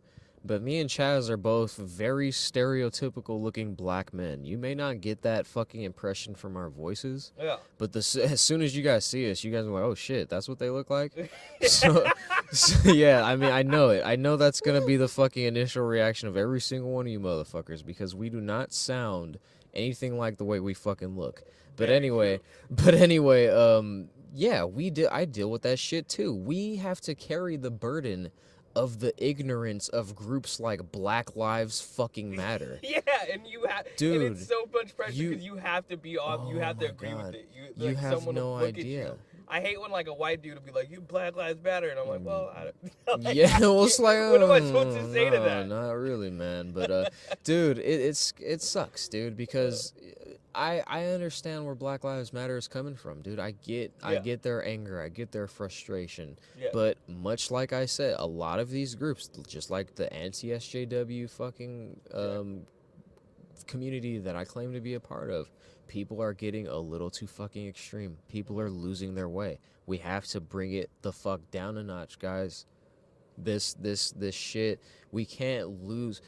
As soon as we fucking lose our middle footing on this shit, we lose our way. We stoop down to their fucking level. And as soon as we stoop down to their level, we stop listening to each other, and that's a fucking problem. It's when you get too caught up on the fighting and then forgetting why you're fighting. Like, exactly. It's like the whole thing is like, at first if you're very anti-SJW, like you're it's because it's gotten to an extreme point and you have to fight against that kind of extreme view that like stops people from like meeting in the middle and being more centrist. And then when you get to that point, you're just in the trenches. You're just fucking like you put those blinders on and you just like I have to fight the fight against these fucking extreme ignorant pieces of shit. And in the midst of that, you find yourself gradually stooping down to their fucking level. And we can't do that, guys. And you fall in love with the fight. Like, you hear all these stories about people coming back from war and missing war, people coming back from jail and missing jail. You miss that fight because when you're... I know how that feels. Like, I grew up listening to punk rock and always thinking, like, I had to fight the fucking government and shit. Like, you get this sense of, like, I have purpose. I have something that matters to me. I have an enemy to blame for why I'm not, whatever. You get too caught up in that and you forget like the whole purpose of it. Yeah. But then you end up on the same side. And that's how, when you can back up, you have to look at the other side and think, hey, they feel about what they believe about, like I feel about what I believe. Right. And so from that perspective, you can't think every enemy is, like, everyone is so used to watching like superhero movies and fucking comic book shit where the bad guy's just some evil dude. Like, he's I'm not evil forever. It's like, that's not the perspective of the other side. Like, you have to understand, like, okay, how can I believe what he believes but think that I am doing what is right? And like, you get into like people who you consider being, social justice warriors, you know the phrase, keep your friends close, keep your enemies closer. Exactly, yeah. You know the significance of, from my personal perspective, you know what the absolute significance of that fucking metaphor or phrase is to me? It's that you can fucking learn so much fucking more from an enemy. Your enemy, you know what the fuck your enemy is. Your enemy is your fucking enemy. They want anything that can go wrong to you, they want to fucking happen to you. And you can play your strategy to that dynamic that you have with your fucking enemy. When it comes to your friend, you assume a level of trust and you immediately start to take out possibilities. You start to you start to cloud judgment on the potential of certain things that can happen with your friends, whether it may be a little fucking white lie that they tell you, or whether it be something as extreme as fucking cheating on fucking your girlfriend or whatever, fucking your wife. You know, you have a lot more at risk with your friends because they have that level of trust. So you keep them close, but you keep your fucking enemies closer, because your enemies, although, you know, they fucking, you know, they're their major threat, you know what the fuck they're about. Yeah. And you know what the potential is, you know, when it comes to dealing with your fucking enemies. Yeah, and there's something that you need to learn there. You know, there's something to pay attention to. Yeah. But I think that we are... it's about over 2 hours in now. Nice. Yeah. Fucking A. So, that was good, man. I think we should wrap this one up. I had fun. Yeah. That was awesome, dude. Yeah. Get used to us, guys. We're not going anywhere. This is me and Chaz talked about this before we went live today. This is the beginning of something that me and him both are really looking forward to.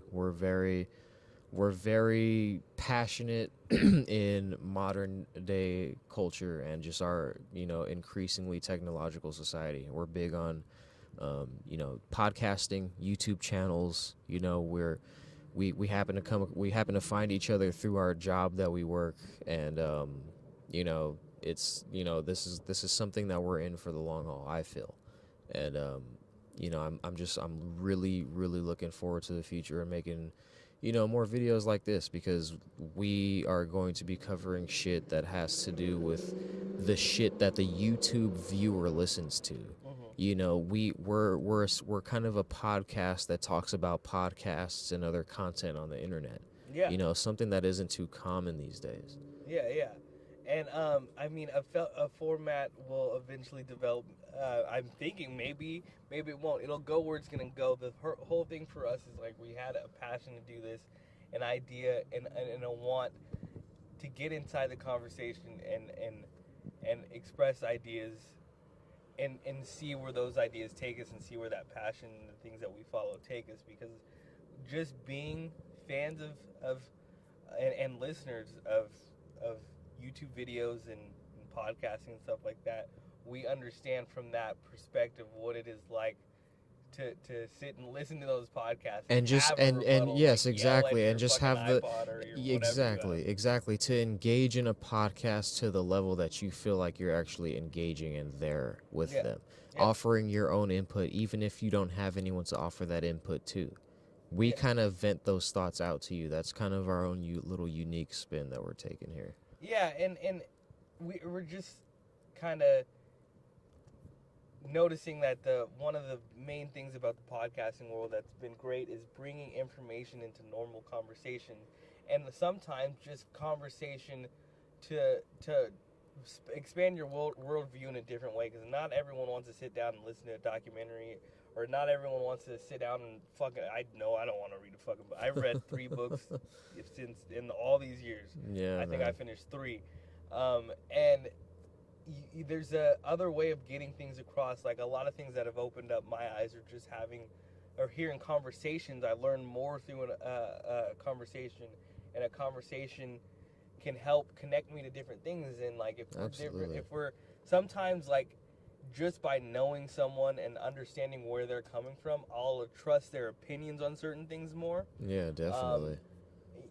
Perfect example, going back to podcasting, is like, I've been a fan of Guy Ritchie's movies for a while, but hearing him on the most recent Joe Rogan podcast talking about, like, you know, the inspiration for most stories, the inner and outer, and like the hero's journey kind of thing, made me like, I will blindly go see his movie. I don't need to see a preview. I don't need to see anything. Yeah, definitely. I would have been a fan of it before, but hearing that, I'm gonna automatically go. But now you know the guy more. Yeah, right. And it makes me just trust his insights on things, and not even to just trust it fully, but it makes me want to investigate. And like, certain people will mention podcasts, and I'll listen to them. So if we're talking enough, and you understand where we're coming from. Maybe you agree. Maybe we say something and as a response to a podcast that you're like, hey, I thought of that. It's funny they didn't say that. You'll listen to it more, and if you understand where we're coming from and you want to see more of what we think about other things on perspective, you could be opened up to more podcasts. Exactly. I listen to stuff Jacob doesn't listen to. Jacob listens to stuff I don't listen to. Right. He introduces people to stuff. We can introduce you to stuff, and it just expands the conversation more. Yeah, hopefully, yeah, through us doing this, like I agree with Chaz, hopefully you guys get a better understanding of just how we perceive some of the podcasts that are on the internet, and just how some of the podcasts are on the internet, somehow some of the YouTube channels are on the internet, and just overall current events in general, just kind of how we perceive them. And just yeah, man, I mean, I'm just look forward to it, because we're not going anywhere. We're gonna be doing this. I'm fucking really passionate in this. I'm really looking forward to it, guys. So thank you for watching, guys. This was the Yap Squad. Ladies and gentlemen, we'll see you next time. Good night. Good night.